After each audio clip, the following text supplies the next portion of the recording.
Bonsoir tout le monde. Alors je vous retrouve pour une nouvelle vidéo. Nous sommes en compagnie ce soir de Raymond et Anke. Donc vous allez rencontrer, pouvoir un peu faire connaissance en fait avec Raymond et Anke. Alors bonsoir Raymond, bonsoir Anke. Bonsoir Simon. Ouais, vous m'entendez bien, ça va bien? Parfait. Ouais, c'est tout bon. Et vous connaissez peut-être déjà Anke, vous l'avez déjà vu peut-être aussi sur le réseau social Facebook parce qu'on avait déjà publié une interview d'elle. C'était vraiment au début du centre puisque Anke donne encore maintenant les cours de Qigong chaque semaine au centre.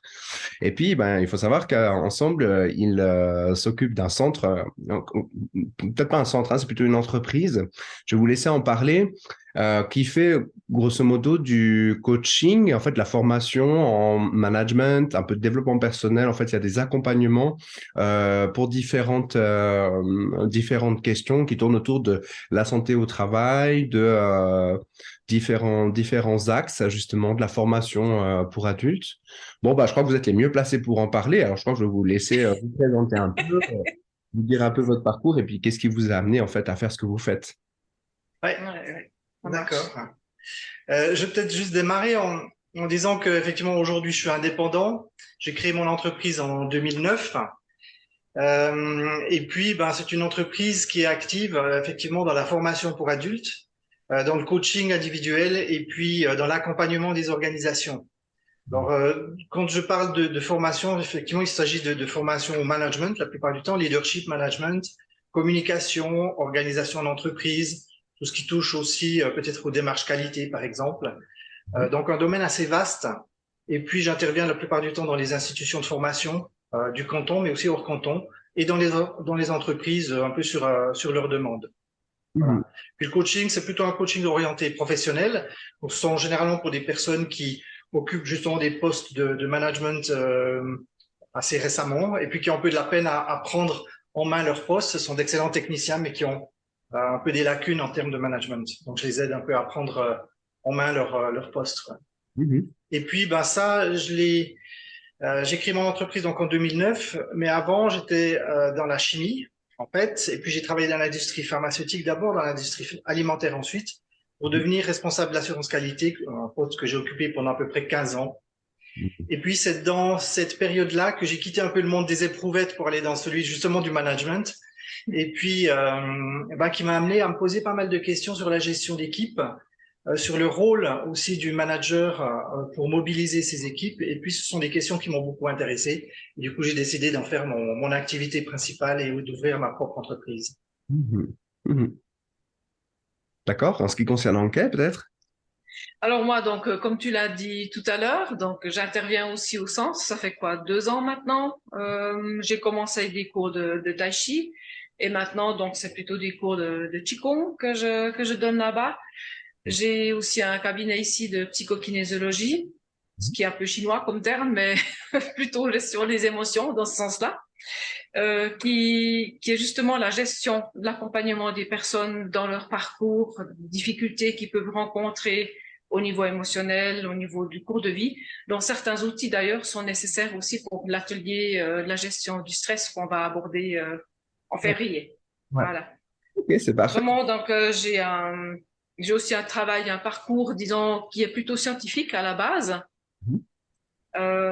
Et mon parcours de vie m'a développé, enfin, m'a fait m'orienter après coup sur des activités plutôt de développement personnel. Donc, ça fait une vingtaine d'années maintenant que je suis en route pour des outils de développement personnel.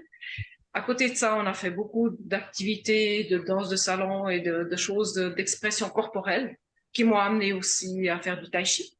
Donc voilà, toutes ces activités sont déjà bien ancrées depuis un certain temps et qui, à mon avis, peuvent apporter une vraie plus-value aussi dans l'atelier du stress en apportant des outils pratiques, que ce soit au niveau de la respiration, que ce soit voilà des outils simples où on peut se recentrer pour pas être trop victime du stress, quoi. Ouais, absolument, on comprend bien. Alors, bah, comme tu l'as souligné, voilà, il y a son premier atelier qui aura lieu, ce sera le 18 février. Euh, Ouais. Vous êtes concis sur vos parcours. Maintenant, ben, quelle est la démarche en fait? Déjà, la première chose, c'est quel public, à qui en fait est destiné cet atelier. Ça, c'est la première des choses. Et puis ensuite, peut-être évoquer les objectifs un peu ou les gains. Qu'est-ce qu'on peut attendre en fait en suivant cet atelier qui aura lieu le 18 février. Ouais. Alors, au niveau du public, ça s'adresse vraiment à tout le monde. Il n'y a vraiment aucun prérequis pour ce type de public, enfin pour toutes les personnes qui aimeraient y participer plutôt. Donc, c'est vraiment ouvert à tous. Je pense que tout le monde aujourd'hui dans cette société est concerné par ce sujet. Et je pense que c'est vraiment pertinent de pouvoir apporter des outils ou quelque chose par rapport à ça, à tout le monde. Mhm. Y compris les enfants, pourquoi pas. Vraiment, est-ce que tu veux... Oui, en fait, qu'est-ce qu'on va aborder en fait dans le cadre de cet atelier? Quels sont un peu les objectifs? Alors, peut-être de façon très générale, la finalité de cet atelier, en fait, c'est d'appréhender en fait la notion de stress, comprendre de quoi il en retourne, de quoi il s'agit, et puis surtout de réduire en fait son exposition au stress, parce qu'on est tous évidemment dans une vie un peu souvent un peu compliquée, un peu chaotique. Alors, on est beaucoup exposé justement au stress, et ce stress a des conséquences parfois vraiment néfastes, y compris sur la santé. Et on n'en a pas toujours conscience. Alors, l'idée, évidemment, de cet atelier, c'est d'apprendre comment réduire son exposition au stress et apprendre justement à l'apprivoiser.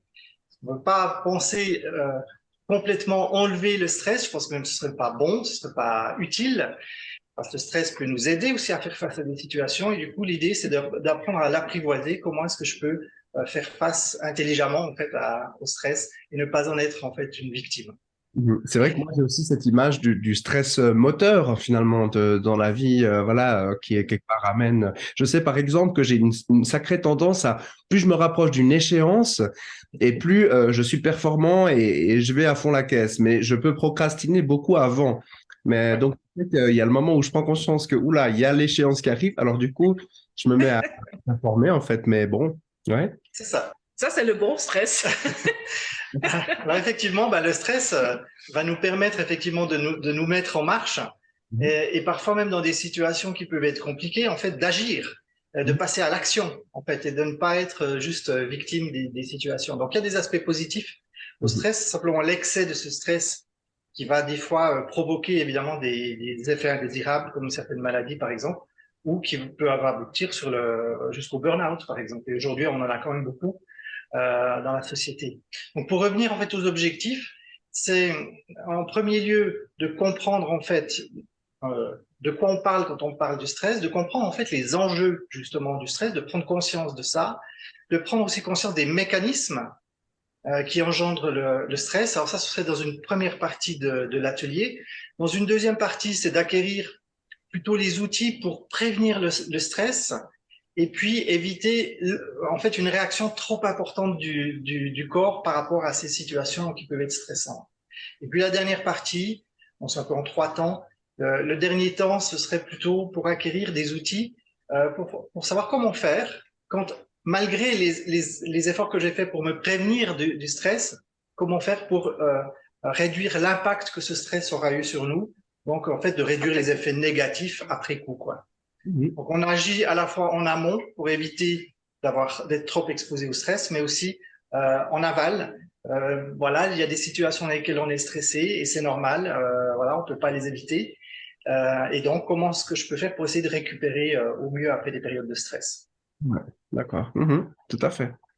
Et bon, et peut-être pour la période qu'on vit, il y a certaines personnes qui m'évoquent que c'est une période un peu spéciale, où on a l'impression qu'il y a quelque chose de très explosif, où ça bouge dans tous les sens, alors que c'est une période où on devrait, au contraire, un peu se reposer. Effectivement, la nature est à l'arrêt, il y a la neige, etc. Est-ce que vous auriez un conseil éventuellement à donner aux gens là ce soir? Ou plusieurs? Euh, Peut-être le premier conseil qui pourrait être donné, ce serait d'apprendre à s'écouter.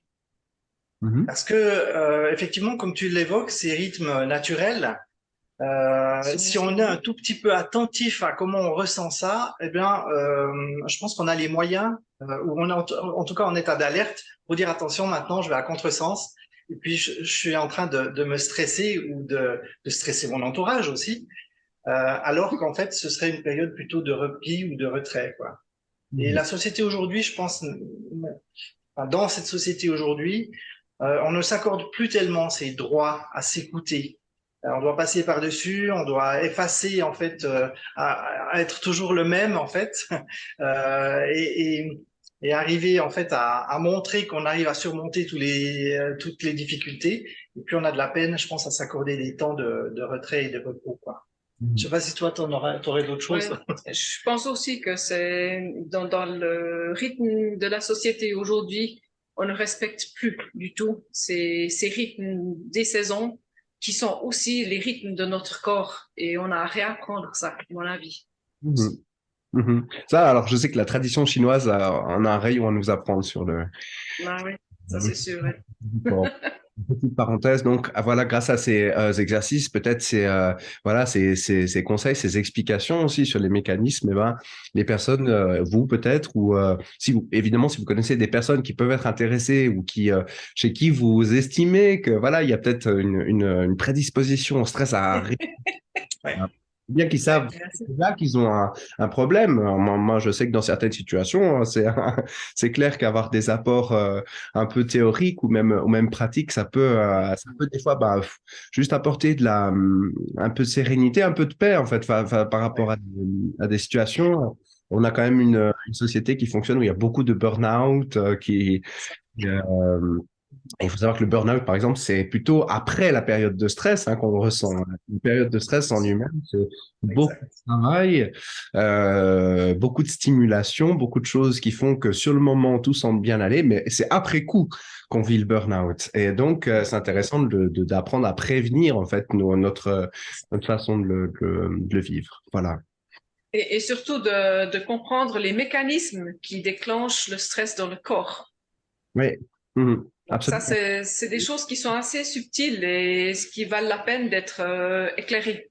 Ouais, absolument. Et puis, ne serait-ce que voilà, c'est une bonne voie de connaissance de soi aussi, développer cette petite voie. Absolument. Cette voie. Alors, tu évoquais effectivement certains publics peut-être qui sont plus exposés que d'autres.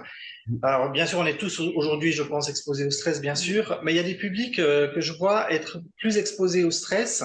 Ce sont toutes les personnes qui sont en lien direct avec justement le public, c'est-à-dire par exemple des policiers ou des éducatrices de l'enfance, en fait, qui ont des exigences particulièrement élevées vis-à-vis des parents et ou toutes les personnes qui sont en lien avec le grand public en fait. Et donc il y a des attentes assez élevées.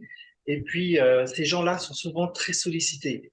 Maintenant, il y a aussi les personnes qui euh, aujourd'hui ont une activité professionnelle, mais aussi il faut s'occuper de la famille. Après, il y a les aspects associatifs. Et du coup, la multiplicité de ces cellules en fait dans lesquelles on se trouve en permanence fait que on cumule justement des moments de stress. Et c'est ça qui probablement est nocif à long terme. Et puis, qu'on peut conduire éventuellement au burn-out, Mhm. qui est assez fréquent, tu l'as effectivement mentionné. Ouais, tout à fait. Mhm. Bon, moi, ça me met en appétit et j'espère que pour vous aussi qui nous regardez ce soir, eh ben, il y a quelque chose, un déclic comme ça, un appel. Évidemment, vous trouverez tout le lien sur le détail de l'événement en dessous de la vidéo. Et est-ce qu'il y a quelque chose que vous aimeriez encore partager avec nous? Euh, Tu as parlé au début de la date, donc ce sera le 18 février, C'est ça. Mhm. avec des ateliers qui vont démarrer à 8 heures le matin, Mhm. avec un repas de midi qui va être pris en charge, et puis ça terminera autour de 17 heures.